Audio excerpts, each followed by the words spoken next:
You used to feel it. The spark, the drive, the quiet satisfaction of knowing your work mattered, helping others, creating something that felt like it came from the core of who you are. You didn't count the hours. You didn't need to, because it felt right. It felt real. But lately, you wake up already tired. You go through the motions with a numb kind of ache.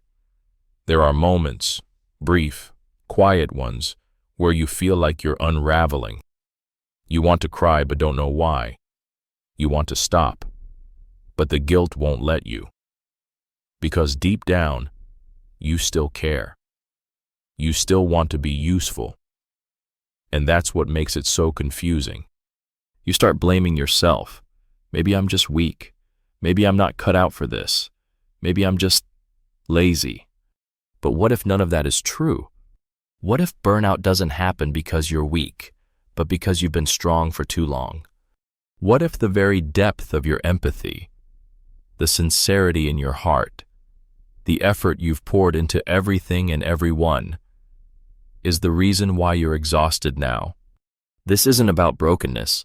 It's about the hidden cost of caring, the quiet weight of being the one who always shows up, the one who keeps going. So maybe the real question isn't what's wrong with me. Maybe it's, why do the most compassionate people burn out the fastest? The question, why do the most compassionate people burn out first, rarely has a straightforward answer. But almost always, it starts the same way. Not with collapse, but with a quiet, nearly invisible fading. It doesn't arrive like a storm. It seeps in like fog, so slowly that you barely notice until everything is gray. Burnout doesn't begin with fire, it begins with silence. And for people who care deeply, silence is easy to overlook. It begins on days that feel ordinary. You're not in crisis. You're not falling apart. But something is off. Your body feels heavier in the mornings, like it knows something your mind hasn't caught up to yet. You brush it off. It's just fatigue, a few bad nights of sleep, stress. You tell yourself it'll pass. But the dullness lingers. And over time, the spark that once lit you up, whether in your work, your creativity, your relationships, begins to dim. It's not that you no longer care. It's that the caring no longer feels connected to anything that replenishes you. Tasks that once felt exciting now feel obligatory. Conversations drain you more than they used to. You find yourself avoiding the things that once gave you life. Not out of apathy, but because even joy feels like work now. You're still functioning, still responding, still doing what's needed. But it all feels like a performance, like you're imitating a version of yourself who existed in a time before the exhaustion set in. And you blame yourself for it. You wonder why you can't just snap out of it. You start comparing yourself to past versions of who you were, versions who had more energy, more clarity, more presence. But no matter how hard you push, that version doesn't come back. You tell yourself you have no right to feel this way, that others are struggling with more serious problems, that you should be grateful, that you are fortunate. And the guilt grows. Guilt for not being more energetic, guilt for needing space, guilt for not being the dependable one you used to be. So you overcompensate. You smile a little harder, say yes a little faster. You keep showing up, even when something inside you is quietly slipping away. The world doesn't reward you for resting. It applauds resilience, even when that resilience is fueled by self-neglect. So you keep giving, keep showing strength, until strength becomes the very thing that hides your suffering. And beneath it all, there's grief. A subtle kind of mourning for the version of you who once felt whole, the one who woke up with purpose, who moved through the world with a quiet sense of alignment. That person isn't gone, but they've been buried under layers of responsibility, expectation, and self-abandonment. You start to forget what true rest feels like. Not just sleep, but that deep, nourishing kind of rest where you feel safe to let go, where nothing is demanded of you, where you don't have to earn your peace. This is the silent fade, the slow, soft unraveling of a soul stretched too thin. And unless you recognize it for what it is, a warning, not a failure, you'll keep spiraling, not because you're lazy, not because you're ungrateful, but because you've spent too long running on empty, while convincing yourself you're fine. You're not broken, you're not weak. You're simply tired of being strong without being held. The fade rarely feels like failure. Not at first. It feels like responsibility, like growth, like doing what needs to be done, because you're the one who can do it. And so, you lean in. You try harder. You give more. But that's the trap. The very thing that makes you dependable, your devotion, is also what makes you vulnerable to burning out in silence. It begins with the best parts of you. You care, deeply. You show up, not because you're told to, but because you believe in the work, in the people, in the purpose behind it all. You say yes because something inside you whispers, "This matters." And you listen, again and again. At first, it feels right. There's a quiet pride in being the one others can count on. You stay late, take on the extra project, answer the message after hours, not for applause, not for reward, but because you can, and because it feels good to be needed. But slowly, your yes starts to come at a cost. The boundaries you once had, clear lines between effort and exhaustion, begin to erode. You stop asking if you have capacity because you've trained yourself to respond before you reflect. Your instinct becomes contribution, and contribution turns into obligation. You start skipping your breaks, pushing through meals, telling yourself that rest can wait, that there's too much to do, that other people are counting on you, and you can handle it. You always have. You take pride in your stamina, in your resilience, in being the calm one in chaos. But strength, when weaponized against yourself, becomes a quiet form of self-harm, and no one sees it, not even you, until it's too far gone. What began as purpose slowly morphs into performance. You find yourself showing up because you have to, not because you want to. You feel responsible not only for your own work, but for the emotional climate around you. You absorb the stress of others, try to fix what's broken, even when no one asks you to. And beneath it all, there's fear. Fear that if you stop, things will fall apart. Fear that rest will make you seem lazy or less valuable. Fear that the version of you people admire is the only version that's lovable. So you keep pushing. You give and give, until you begin to hollow out. You still laugh, still deliver, still manage, but something essential starts to go missing. Moments feel duller, achievements feel thinner. You're present, but not fully alive. And maybe the hardest part is how invisible it all is. No one knows you're drowning because you're still floating, still producing, still polite, still fine. But behind the scenes, your inner world is cracking. You feel it in the way you sigh more deeply at night, in the way you avoid your reflection, in the way joy feels like a memory, not a reality. And yet, even here, you blame yourself. You tell yourself you should be stronger, more efficient, less sensitive. You think maybe if you just work harder, you'll feel better. But the truth is, what you're experiencing isn't a failure of strength. It's a failure of self-protection. Because no one taught you how to love your limits. No one told you that devotion, without boundaries, becomes depletion. No one explained that rest isn't a reward, it's a requirement for people like you. You've been living like your worth depends on how much you can carry. But your value was never meant to be proven through endurance. It was meant to be expressed through presence. through honesty, through a kind of inner balance that says, I matter too. Devotion is a beautiful thing, but when it becomes constant output without inner return, it starts to unravel you. You lose sight of what joy feels like, of what you even want, outside of being useful. You start living for other people's needs, while quietly forgetting your own. And over time, you become a shell, not because you don't care, but because you cared too much, without protection. You were never meant to be a machine. You were meant to be a person, one with limits, with seasons, with needs that deserve gentleness.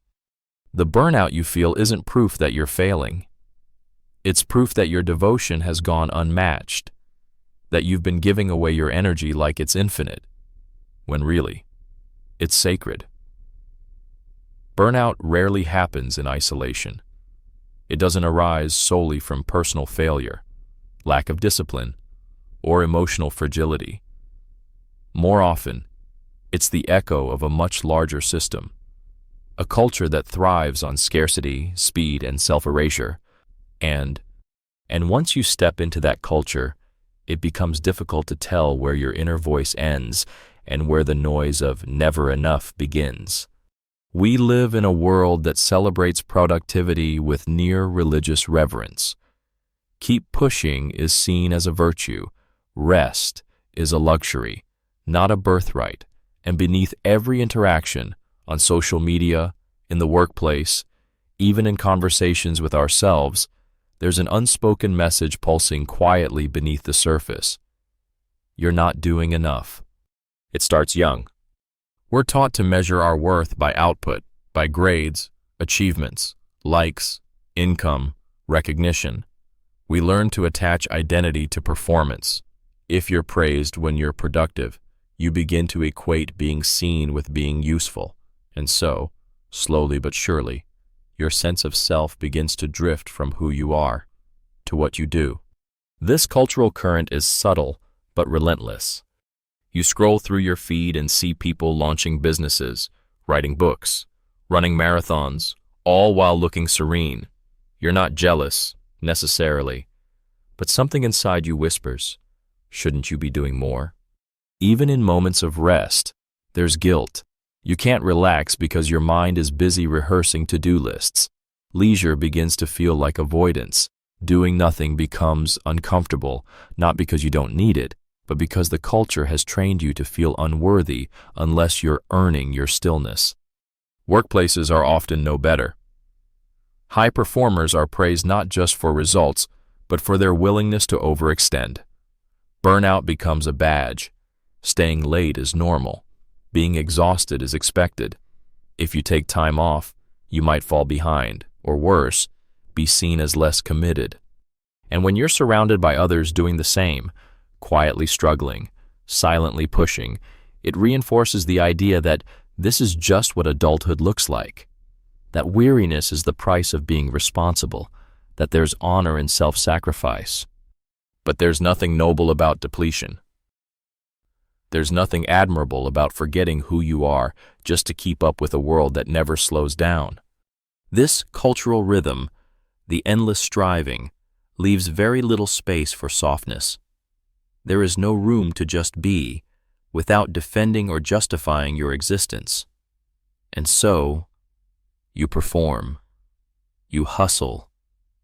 You internalize the lie that if you just get more efficient, more optimized, more perfect, then maybe, finally, you'll feel like enough. But enough never arrives, because the bar keeps moving. Once you meet a goal, another appears, and then another. You get promoted, and now you're responsible for more. You hit a milestone, and the applause fades faster than you expected. There's always something else you should be doing. Rest becomes a moving target, something you'll allow yourself to have when everything is done. But everything is never done. This is how a culture of scarcity seeps into your nervous system. You start believing that being tired is normal, that disconnection is adulthood, that needing space makes you weak. You look around and think, everyone's coping. Why can't I? But the truth is, most people aren't coping. They're quietly collapsing. And the silence is part of the system. Because as long as you're busy blaming yourself, you won't question the structure that's grinding you down. But what if the structure is the problem? What if the issue isn't that you're too sensitive, too slow, too emotional, but that the pace we're all being asked to move at is simply inhuman? What if your exhaustion is not a flaw to fix, but a truth to listen to? There's a quiet rebellion in recognizing this. To name the culture for what it is, a machine that feeds on your never-enoughness, and to choose a different rhythm, one that honors your humanity, one that gives space for rest, for stillness, for reflection. It doesn't mean abandoning ambition. It means questioning who you're trying to become and whether that version of yourself includes wholeness. It means asking if your goals align with your well-being or if you've inherited dreams that were never yours to begin with. Because if success costs you your peace, your health, your connection to yourself, then maybe it's not really success. Maybe the real work is not to do more, but to remember who you were before the world told you that you had to earn your right to exist. By this point, something has shifted, not just in your body or your schedule, but deeper in the way you see yourself. Burnout doesn't only take your energy, it slowly rewires your identity. You don't just feel tired, you start to feel unrecognizable. And that, in many ways, is the most painful part. You used to have a sense of who you were, not just what you did, but how you moved through the world, the way your eyes lit up when you talked about something you loved, the strange, tender confidence that came from feeling aligned with your own values. But when you've been running on empty for long enough, that sense of self starts to distort. You begin to mistake exhaustion for identity. You tell yourself, I'm just not motivated anymore. Maybe I'm not as capable as I thought. Maybe I'm not meant for this. You start to rewrite your narrative, not based on truth, but on depletion. And this is what burnout does best.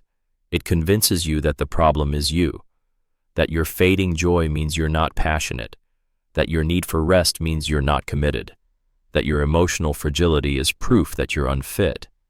But none of that is real. Your joy hasn't disappeared, it's been buried.